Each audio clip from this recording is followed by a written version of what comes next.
3 अलग अलग कंट्री में किन किन साइंटिस्टों ने किन किन प्लांट पे वर्क करते हुए मेंडल के वही रिजल्ट प्राप्त किए जो मेंडल बहुत पहले बता के गया था। ओके, तो अब हम क्या देख रहे हैं यहाँ पर, सबसे पहले बोलो मेंडल, ओके, की सफलता, बोलो सफलता के कारण, ओके, कोज फॉर या reason for success of Mendel. Clear? क्या बता रहा हूं यहां पर, मैंने कहा reason for success, clear, of Mendel. Okay, Mendel जो भी काम करता उसको खुद को पर्सनली सक्सेस मिलती। मैं क्या बोल रहा हूँ, मेरी बात को समझना। बचपन से हमने पढ़ा है मेंडल की सफलता के कारण, और फिर पढ़ेंगे मेंडल की असफलता के कारण। क्लियर?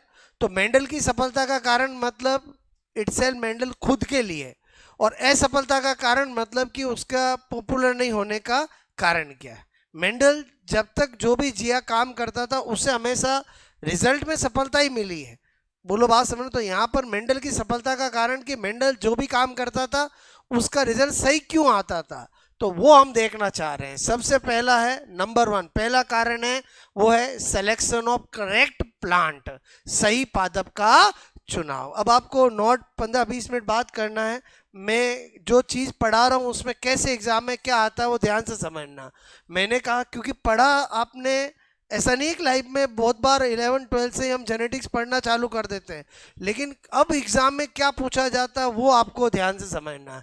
मैंने कहा पहला कारण क्या बता रहा हूं, सही पादप का चुनाव। ओके, तो क्या लिखा मैंने, बोलो सिलेक्शन, ठीक है, selection of correct plant. Okay, Mendel ने अपने एक्सपेरिमेंट के लिए किस प्लांट का चूज किया था, गार्डन पी, उद्यान बटन, पाइसम सटाइवम, जो कि एक एनुअल और बाइसेक्सुअल प्लांट था।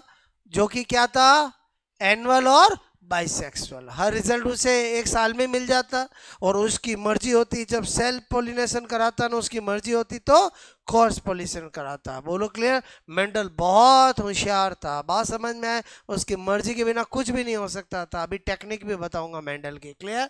तो मैंने कहा सही पादप का चुनाव, तो यहाँ पर क्या लिख सकता हूँ, बोलो मेंडल ने, मैंने कहा यहाँ पर बोलो गार्डन पी, क्लियर, या पी प्लांट, बोलो उद्यान, उद्यान मटर, क्लियर, ओके, को बोलो अपने अपने अपने एक्सपेरिमेंट, क्लियर, बोलो के लिए मैंने कहा के लिए सेलेक्ट किया। ठीक है, ओके। और ये जो पी प्लांट होता है, पी प्लांट होता है वो कैसा होता है, तो मैं यहाँ पर इतना सा लिख दूं, एनुअल एंड बाइसेक्सुअल प्लांट, समझ जाओगे? बोलो।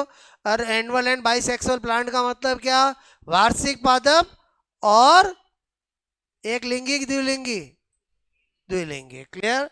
ओके, मैंने कहा यहाँ पर बोलो एनुअल एंड, बोलो एनुअल मतलब क्या हो गया, वार्षिक। Clear? Okay, and by sexual, clear, बोलो मैंने कहा प्लांट। बाइसेक्सुअल का मतलब समझ गए, मेल और फीमेल दोनों रिप्रोडक्टिव ऑर्गन एक ही प्लांट पे, यही मतलब हुआ। बोलो ओके, और यही मतलब हुआ ना?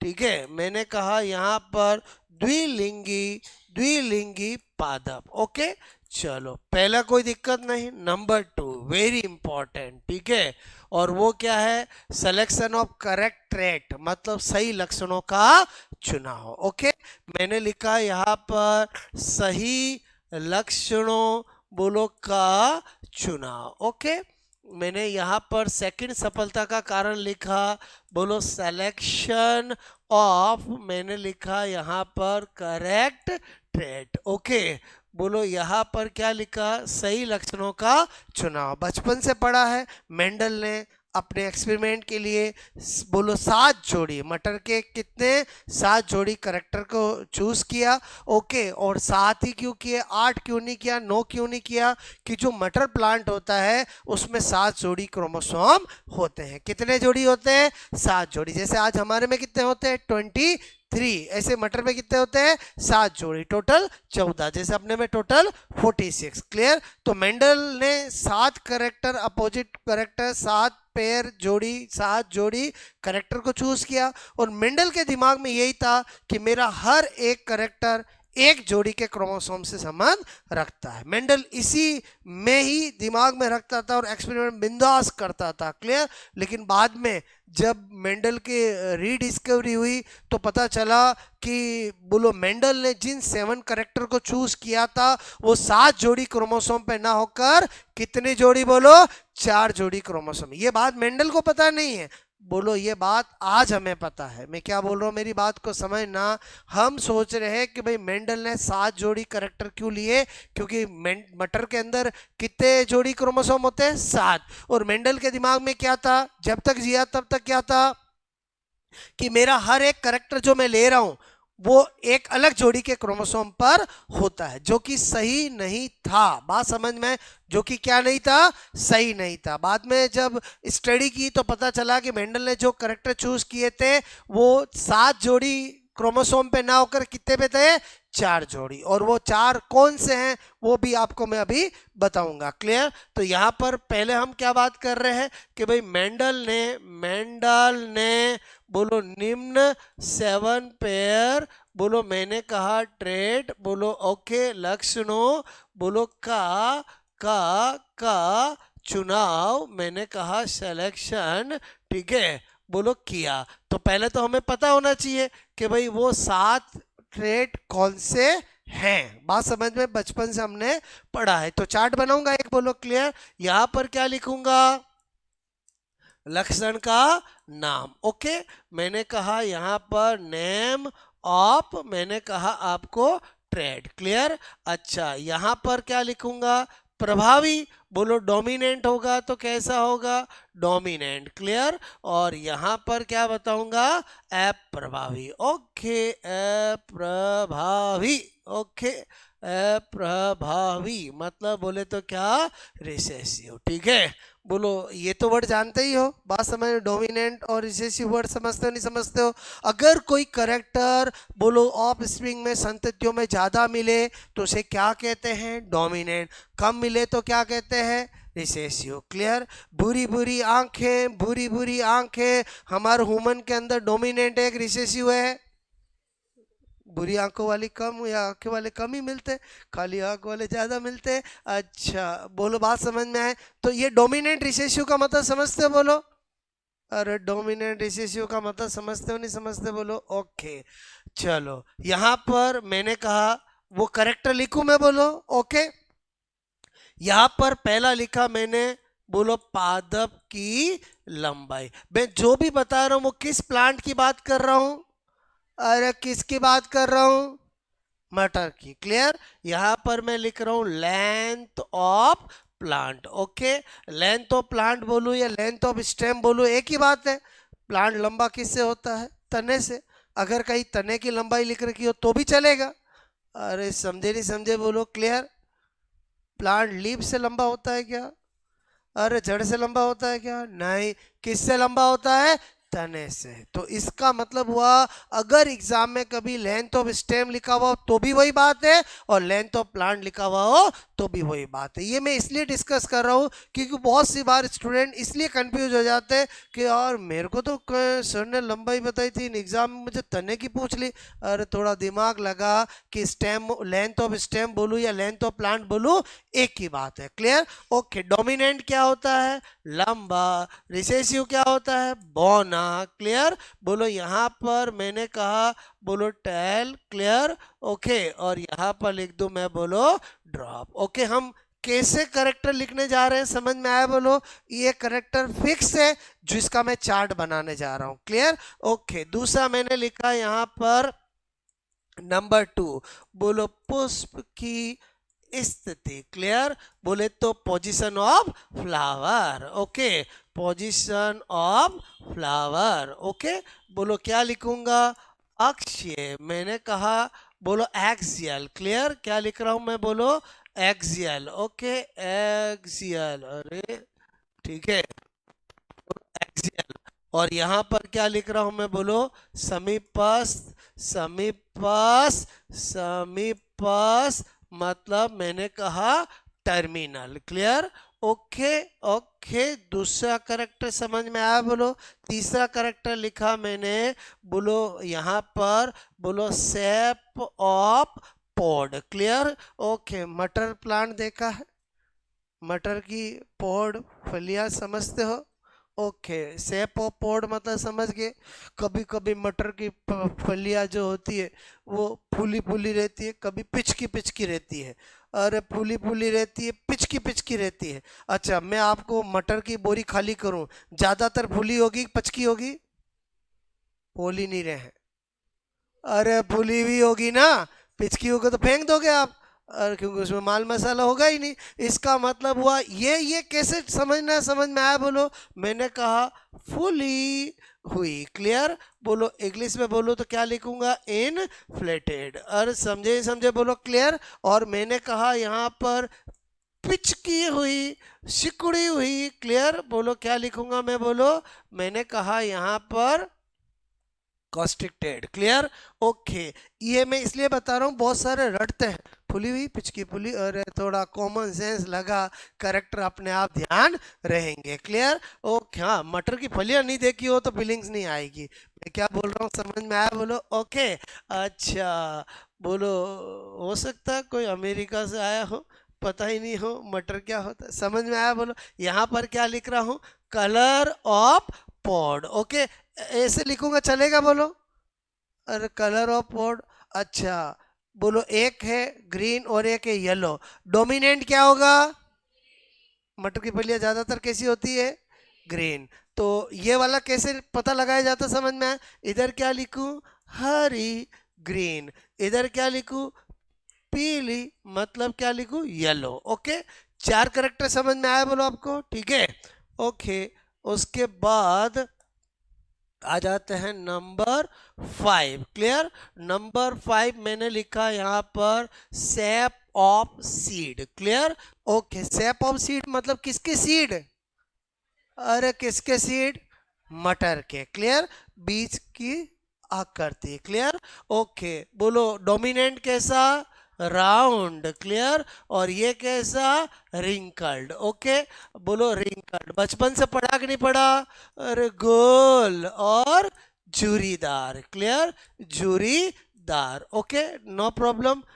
ये शेप ऑफ सीड समझ जाओगे बोलो? ओके, लिख दूं बीज की बोलो आकृति। ठीक है, ओके। नंबर 6 मैंने लिखा colour of, colour colour of seed. ठीक है, बोलो बीज का रंग। ठीक है, बोलो डोमिनेंट होता है येलो और रिसेसिव होता है ग्रीन, यानी पोड का उल्टा होता है। पोड का याद रहता है तो इसका याद करने की जरूरत नहीं है। क्लियर? Okay, number 7। नंबर 7 यहाँ पर मैं ले रहा हूँ कलर ऑफ फ्लावर। ठीक है, बोलो कलर ऑफ फ्लावर मतलब पुष्प, पुष्प का रंग। ठीक है, बोलो यहाँ पर क्या लिख रहा हूँ? पर्पल। और यहाँ पर क्या लिख रहा हूँ? व्हाइट। बात समझ में आए बोलो? ओके, ये 7 करेक्टर किसने लिए थे? बोलो मेंडल ने लिए थे। ओके, बट मैं यहाँ पर 7वें के साथ साथ एक और लिख रहा हूँ, ध्यान से समझना। मैंने लिखा colour of seed coat. Clear? और यहाँ पर ऐसे कर रहा हूँ ग्रे, और यहाँ पर कर रहा हूँ बोलो, मैंने लिखा यहाँ पर ग्रे और यहाँ पर वाइट। एक्चुअली क्या होता है कि ये दो करेक्टर ऐसे हैं, बोलो ये दो करेक्टर ऐसे हैं जिनको कंट्रोल करने वाली जीन एक ही होती है, जिन्हें प्लियोट्रोपिक जीन कहते हैं। क्लियर? तो मेंडल ने ये करेक्टर लिया था, बाद में पता चला कि ये करेक्टर लेता तो भी थी, क्योंकि इन दोनों करेक्टर को कंट्रोल करने वाली जीन एक ही है। बात समझ में आए बोलो? ओके, तो प्लियोट्रोपिक जीन बोलो वो जीन होती है जो एक से ज्यादा करेक्टर को कंट्रोल करती है। बात समझ में आए? ओके, अच्छा अभी मैंने ये 7 लिखे, बात समझना। अब मेरे कहने का मतलब है हम क्या पढ़ रहे हैं? मेंडल की सफलता के कारण। ओके, तो सेकंड हमारा क्या था? करेक्टर ऑफ मतलब सिलेक्शन ऑफ करेक्ट ट्रेड। बोलो सिलेक्शन ऑफ करेक्ट ट्रेट। और यहां पर ही मैं नोट करके क्या बता रहा हूं, ध्यान से समझना, जो स्पेशल नोट करके बता रहा हूं वो मेंडल को नहीं पता है।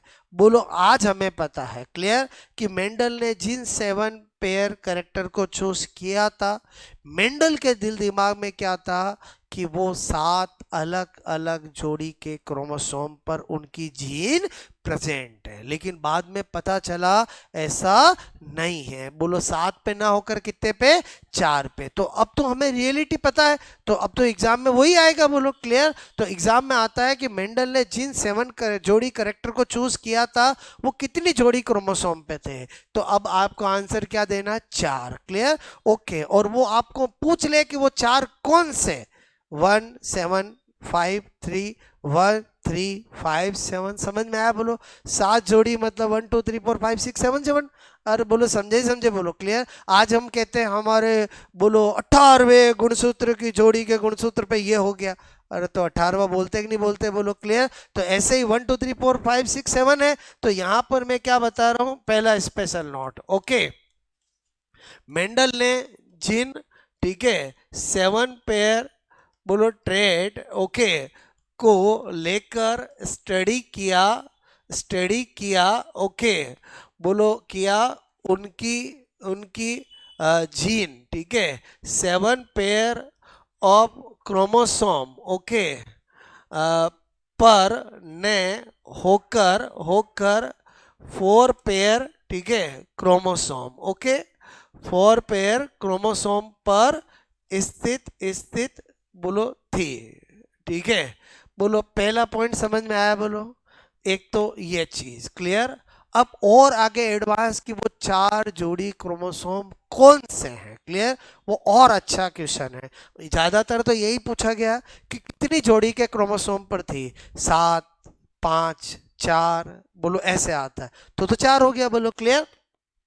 अब वो 4 कौन से हैं, तो मैंने आपसे कहा अभी तक आपने कभी पढ़ा होगा सबसे बड़ी क्रांति कौन सी हुई है।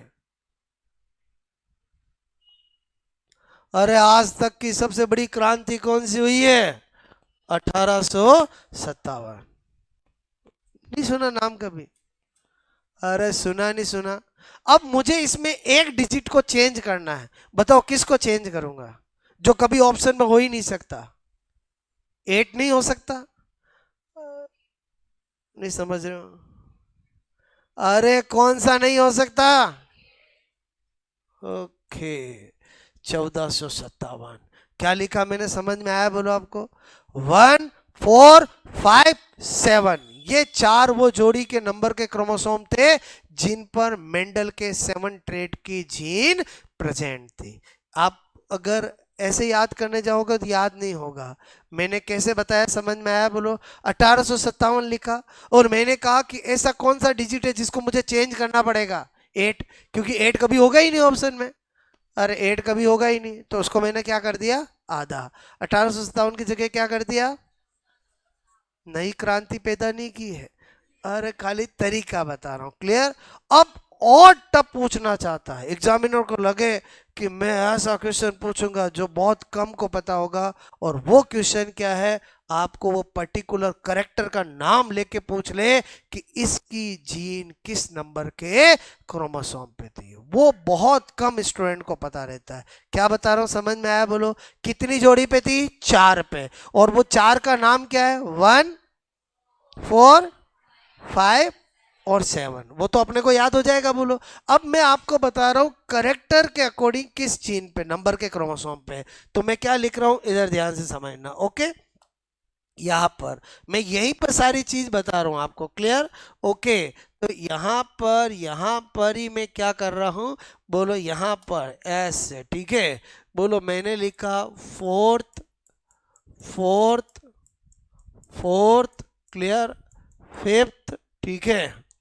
बोलो मैंने लिखा यहाँ पर 7 फर्स्ट और फर्स्ट, मतलब क्या समझे आप, बोलो समझ में आया। बोलो fourth fourth fourth, fifth 7 first first, बता समझ में आया। अब आपको पूछा जाए, एग्जामिनर अगर पूछे कि लेंथ ऑफ, बोलो आपको पूछे position of flower, position of flower एक ट्रेट, एक करेक्टर जो मेंडल ने अपने चूज किया था, उसकी जीन कौन से नंबर के पेयर के क्रोमोसोम पे थी? तो ऑप्शन फिक्स है।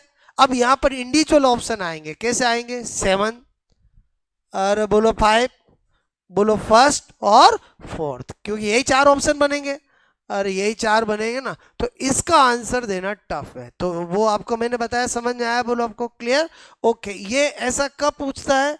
जब उसको पेपर बहुत टफ बनाना होता है। बाकी ज्यादातर ये जो चीज है मैंने आपको बताया यहां तक सीमित है। बोलो, या तो ये भी पूछा गया एग्जामों में, और ज्यादातर पूछ लेते कितनी जोड़ी पर? 4 जोड़ी पर। क्लियर? ओके, तो हम पढ़ रहे हैं मेंडल की सफलता का कारण। ठीक है, 2 कारण बताए, तीसरा कारण क्या है? बोलो, सेलेक्ट मतलब टेक्निक, करेक्ट टेक्निक, सही तकनीक का चुनाव। क्लियर? तो आपसे मैं कह रहा हूं, बोलो सिलेक्शन क्लियर ऑफ, मैंने कहा करेक्ट टेक्निक। क्लियर? ओके, सही तकनीक, ठीक है, बोलो का चुनाव। क्लियर? क्या लिखा मैंने? बोलो सही तकनीक का चुनाव। ओके, मेंडल बहुत होशियार था। क्लियर? मेंडल 2 टेक्निक का यूज करता था। ठीक है, एक करता था इमेस्कुलेशन, एक करता था बेगिंग। ये 2 उसकी टेक्निक थी। एक इमेस्कु, मैंने कहा इमेस्कुलेशन, ठीक है, और एक बोलो कौन सी? बेगिंग। ओके, एक टेक्निक का क्या नाम लिख रहा हूं? इमेस्कु, ठीक है, मैंने लिखा यहां पर, हिंदी में लिख दूं विपुंसन। क्लियर? अब ऑप्शन में नहीं मिलेगा कभी। और मैं क्या बोल रहा हूँ, समझ में आया? बोलो, मतलब इमेस्कुलेशन तो इंग्लिश टर्म है, हिंदी में क्या बोलते हैं? विपुंसन। और इसको बोलते हैं थैली बांधना। क्या बोलता है? थैली बांधना। Clear? Okay, but better word emasculation और बेगिंग, क्योंकि टर्म यही यूज की जाती है। ठीक है, अब ये क्या टेक्निक है और मेंडल किस लिए करता था, ध्यान से समझो। मेंडल क्या करता था? मेंडल मेंडल मेंडल को पता है मटर का प्लांट तो बाइसेक्सुअल है, और क्या है? बाइसेक्सुअल है, जिसमें मेल गैमेट भी बनेगा, फीमेल गैमेट भी बनेगा। और मेंडल को रहा कि मैं कहीं नींद में सोता रह गया, सब गड़बड़ हो गया, तो मेंडल क्या करता? प्लांट की अर्ली स्टेज में ही, बोलो, मेल रिप्रोडक्टिव ऑर्गन को हटा देता। किसको हटा देता? मेल रिप्रोडक्टिव ऑर्गन को। इसको क्या कहते हैं? इमेस्कुलेशन, विपुंसन, और विपुंसन। क्लियर? तो यहां पर सिंपल सा मीनिंग लिखूं, remove male repro male reproductive, clear, organ, ठीक है, male reproductive organ in early, बोलो, stage of P plant. Clear? बोलो, क्या मैंने लिखा यहां पर? मैंने कहा मटर पादप, बोलो कि बोलो प्रारंभिक अवस्था में ही, बोलो नर जननांग। क्लियर? बोलो नर जननांग। क्लियर? बोलो को को हटाना। क्लियर? अच्छा, तो मटर, बोलो मेंडल ऐसा क्यों करता था? क्यों करता था? किससे बचने के लिए? सेल्फ पोलिनेशन या क्रॉस पोलिनेशन? स्वपरागण या पर परागण? स्वपरागण। ये एग्जाम में पूछा जाता है कि मेंडल मेंडल इमेस्कुलेशन क्यों करता था? बोलो, प्रिवेंटेशन ऑफ सेल्फ पोलिनेशन, स्वपरागण को रोकने के लिए। अरे बोलो, पर परागण। पहले तो सेल्फ पोलिनेशन, क्रॉस पोलिनेशन समझते हो? बोलो, अरे समझते हो नहीं समझते हो? हाँ या ना? ओके, तो मैंने कहा, ये तो मीनिंग बताया मैंने, और दूसरा पॉइंट क्या बता रहा हूं? यह, बोलो, यह स्व परागण, ठीक है, बोलो सेल्फ, बोलो मैंने कहा आपको पॉलिनेशन, ठीक है, को रोकने के लिए, ठीक है, के लिए। बात समझ में आई? बोलो करता था। ठीक है, अच्छा, अब मेंडल को क्या था कि ये तो मैंने काम कर दिया, अब इमेस्कुलेटेड प्लांट है। इमेस्कुलेटेड प्लांट का मतलब क्या है? जिसे क्या हटाया जा चुका है? अरे क्या हटाया जा चुका है? Male reproductive. फीमेल तो है बोलो। तो मेंडल को कहा था कि अगर मैं सोया रह गया और मेरी इजाजत के बिना कोई पोलिन बोलो परागण आज्ञान गड़बड़ कर देगा तो वो क्या करता था? जो फीमेल रिप्रोडक्टिव ऑर्गन है उस पे क्या बांध देता था? थैली। अरे बोलो क्या बांध देता था? थैली, जिसको हम क्या कहते हैं? बेगिंग। अरे क्या कहते हैं? बेगिंग। और मस्त होता था, उसकी मर्जी के बिना क्या नहीं हो सकता? अरे क्या नहीं हो सकता? Cross pollination. क्या नहीं हो सकता? क्रॉस। जब वो चाहता तभी होता, और जिससे चाहता तभी होता। मैं क्या बोल रहा हूँ, बात समझ में आए बोलो? ओके। तो यहाँ पर बेगिंग का मतलब समझ में आया बोलो? मेरे कहने का मतलब है बोलो इमे मैंने कहा इमेस्कुलेटेड प्लांट। ओके। इमेस्कुलेटेड बोलो पी प्लांट। ठीक है, मतलब विपुंसित। अरे विपुंसित। Clear?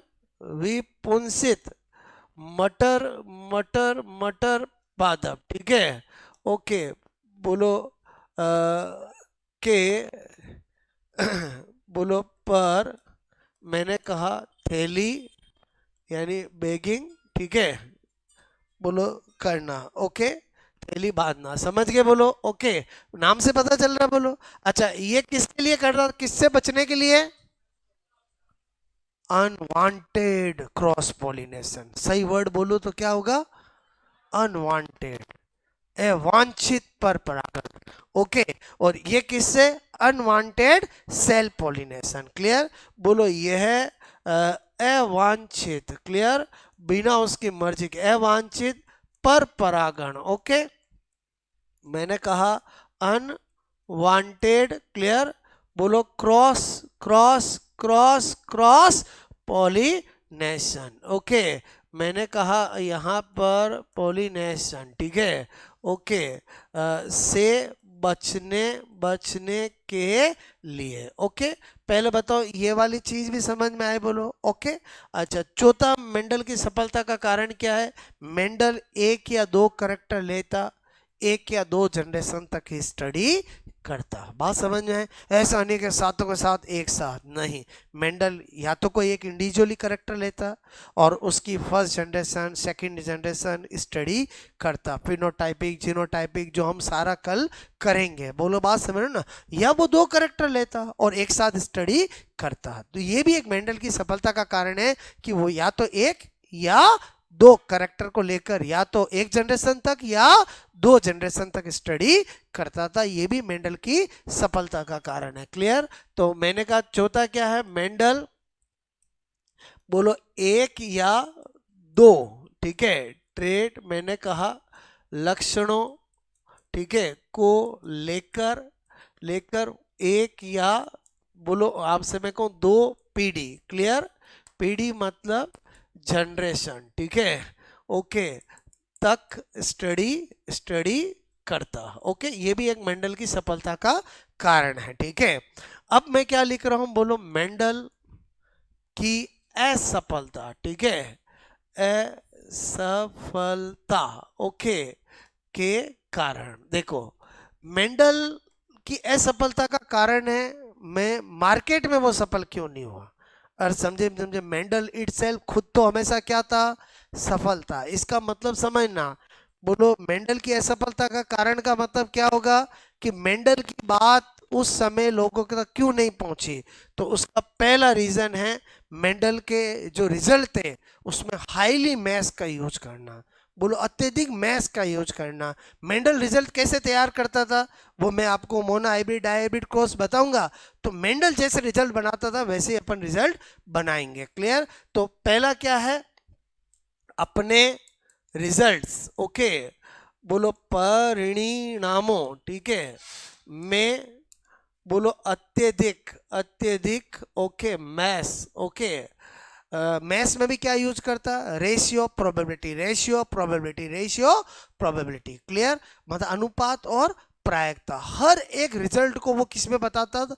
Probability ratio, probability ratio. Okay, तो अत्यधिक मैथ्स का यूज बोलो करना। पहले बताओ असफलता का पहला कारण समझ में आया? बोलो unsuccess of Mendel, cause reason for unsuccess of Mendel. पहला क्या है? Highly mess use in our results. Clear. दूसरा क्या था? बोलो मेंडल जब तक जिया अपना दुश्मन मानता था डार्विन को। क्लियर। क्योंकि मेंडल ने काम किया था 1856 से बोलो 1863 के अंदर, और 1859 के अंदर डार्विन ने एक किताब लिखी जिसका नाम था origin of species by natural selection. और वो किताब इतनी पॉपुलर हुई कि सारे जितने भी प्रोफेसर साइंटिस्ट सबका ध्यान किसकी किताब को पढ़ने में था? डार्विन की। क्लियर। बात समझ में? ओके। अगला जो यूनिट होगा हमारा ओरिजिन ऑफ इवोल्यूशन होगा। ये सब कनेक्ट है, जेनेटिक्स और ओरिजिन ऑफ इवोल्यूशन क्या है? कनेक्ट है। तो उसमें हम सारी डार्विन की बातें करेंगे, तो डार्विन की कहानी बताऊंगा। बोलो क्लियर। ओके। तो डार्विन 5 साल तक उसने यात्रा की थी, अलग अलग कंट्री में की थी, किसको साथ लेके गया था, और पहले ही बोल गया था मैं आऊँगा किताब लिखूंगा, तो लोगों को पता था कि डार्विन की किताब में वो सारा अपना 5 साल का एक्सपीरियंस बताएगा। तो सबका ध्यान किस में था? डार्विन की बुक में। क्लियर। इसलिए मेंडल के रिजल्ट पे किसी ने ध्यान नहीं दिया। तो मेंडल की असफलता के कारण के अंदर एक कारण ये भी माना जाता है कि बोलो डार्विन द्वारा 1859 के अंदर origin of species by natural selection book को लॉन्च करना। क्लियर। ये भी डार्विन की असफलता का कारण है। ठीक है।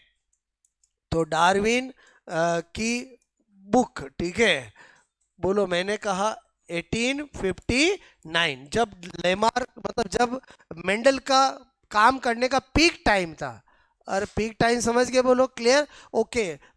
बुक मैंने कहा यहाँ पर origin of species. Clear. Okay. By by natural natural selection. Clear. सबने किताब का नाम सुना नहीं सुना? अरे बोलो origin of species by natural selection. Clear. का मार्केट, क्लियर, में आना। पहले बताओ, इससे समझ आओगे? बोलो आपको। ओके। और तीसरा मेंडल की असफलता का कारण है, मेंडल अपने जितने भी रिजल्ट थे उन्हें छोटी मोटी पत्रिका में छपवाता था। क्लियर। जैसे जैसे जैसे सायकाल में, न कि पत्रिका भास्कर में। क्या बोल रहा हूँ समझ में आया? बोलो। तो सायकाल में मतलब ये तो मैं एक एग्जांपल दे रहा हूँ, ऐसी पत्र पत्रिकाओं को छपाता जिसकी रेंज ज़्यादा नहीं थी। बोलो ज़्यादातर लोग उनको ध्यान ही नहीं देते, तो मेंडल के रिजल्ट भी इस वजह से लोगों के पास स्प्रेड नहीं हुए। बात समझ में आया? बोलो क्लियर। तो ये भी एक था कि मेंडल बोलो अपने रिजल्ट को ऐसी मैगजीन में बोलो पब्लिश करता जिनकी रेंज क्या थी? ज़्यादा नहीं थी, और जिनको हर कोई अच्छा पर्सन नहीं पढ़ता था। मैं क्या बोल रहा हूँ समझ में आया? न्यूज़पेपर पत्रिका भी है, न्यूज़पेपर भास्कर भी है, और न्यूज़पेपर सायकालन और प्रातःकालन और भी आते हैं ना, बोलो जिनको ज़्यादातर लोग नहीं पढ़ते, तो उनमें पब्लिश कराता। तो क्या होता? बोलो लोगों को पता नहीं चलता। क्लियर। तो मेंडल, ओके, अपने अपने अपने अपने रिजल्ट, ठीक है, रिजल्ट को ऐसी ऐसी ऐसी पत्रिकाओं, क्लियर, ओके, में मैगजीन में बोलो मैंने कहा देता जिनका जिनका रेंज, जिनका क्षेत्र बोलो कम था। ठीक है। बोलो तो इसका मतलब हुआ कि ये जो हम देख रहे हैं असफलता के कारण, वो असफलता मेंडल खुद के लिए है कि पब्लिकली है? बोलो पब्लिकली है। बोलो मेंडल खुद तो हमेशा उसको सक्सेस ही मिली। क्लियर। ओके।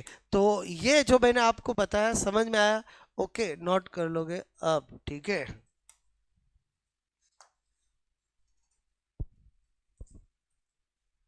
फोटो खींच लो, घर पे नोट कर लेना। ठीक है। ओके। और मैंने समझा तो दिया ही है ना आपको? बोलो ओके।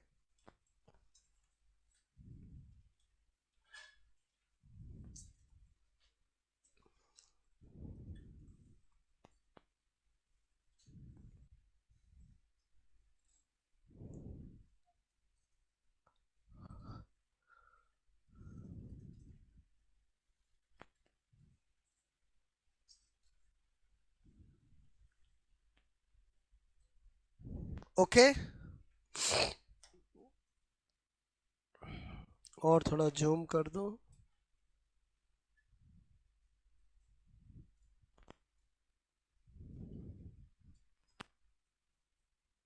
नेक्स्ट पेज करो। ओके, मैंने सब समझा दिया आपको अच्छे से, ठीक है। करेक्टर को याद करना है, फील करना है, फील करना है, ठीक है। तो ध्यान रहेंगे, ठीक है। न कि बार बार पोड का कलर ग्रीन येलो, अरे क्या ग्रीन एंड क्या येलो, थोड़ा दिमाग लगा, अपने आप ध्यान रहेगा। ओके,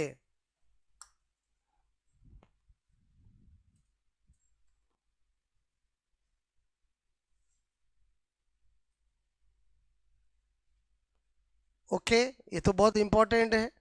1 4 5 7 ये पूछा जाता है, याद नहीं रहता है, बोलो क्लियर। ऑप्शन में क्या आएगा? 1 3 5 7 और 1 4 6 7। मेरी बात समझ में आए? बोलो क्लियर। ओके,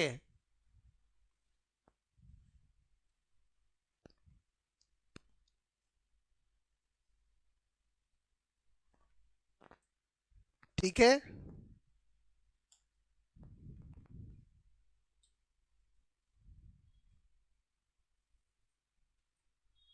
ऐसी मैगजीन में प्रिंट करवाता जिसकी रेंज क्या थी?